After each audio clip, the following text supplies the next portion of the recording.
तो कल तक हमने पढ़ा था कि भगवान ऋषभ देव ने 100 पुत्रों को जन्म दिया था और वो ऋषभ देव भगवान के स्वयं अवतार थे।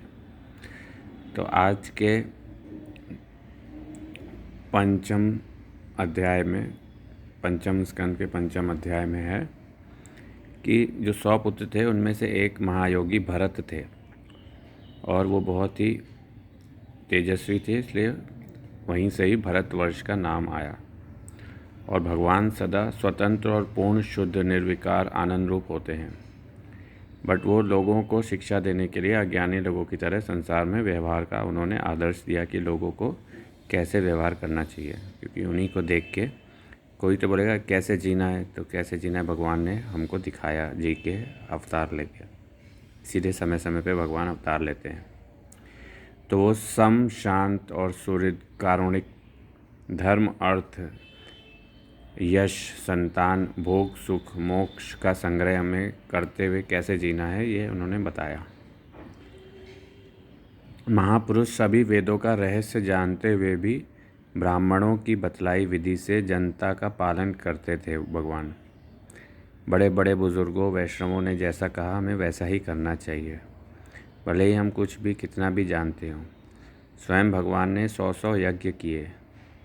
ब्राह्मणों के कहने से सब बहुत खुश और केवल भगवत प्रेम बढ़ाना चाहते, किसी की वस्तु भी नहीं देखते थे। तो उनके राज में सब बहुत खुश थे और भगवान से प्रेम करना चाहते थे और कुछ नहीं चाहते थे, सब पूर्ण तृप्त थे, किसी की भी वस्तु से आँख नहीं डालते थे, खुश रहते थे, किसी से भी जलते नहीं थे। तो ऐसे ही करते करते भगवान ने अपने जो पुत्र हैं उनको एक उपदेश दिया। तो उनको क्या उपदेश दिया वो यहाँ पे है। पुत्रों, इस मर्त्य लोक में यह मनुष्य शरीर दुख में विषय भोग प्राप्त करने के लिए ही नहीं है। ये भोग तो विष्टा भोगी सूकर, कुकर आदि सुअर को भी मिलता है। इस शरीर में दिव्य तप ही करना चाहिए, मन से, वाणी से, ब्रह्मचर्य और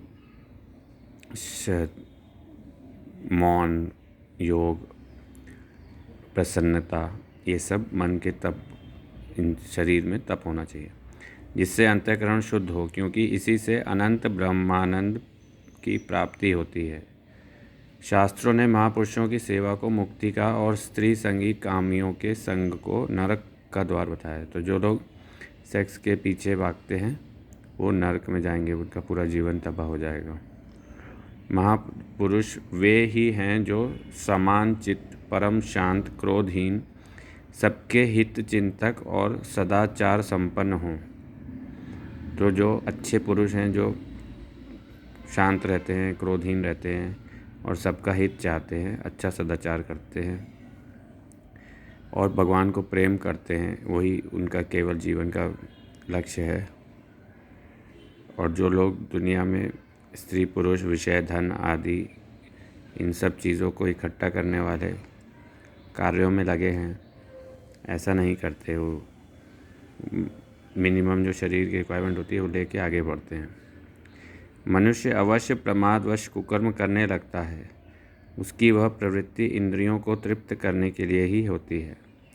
मैं इसे अच्छा नहीं समझता, क्योंकि इसी के कारण आत्मा को यह असत और दुखदायक शरीर प्राप्त होता है। तो हमें दुख क्यों मिलता है? क्योंकि हम सुख के पीछे भागते रहते हैं। भगवान के पीछे भागो तो सुख ही सुख मिलेगा।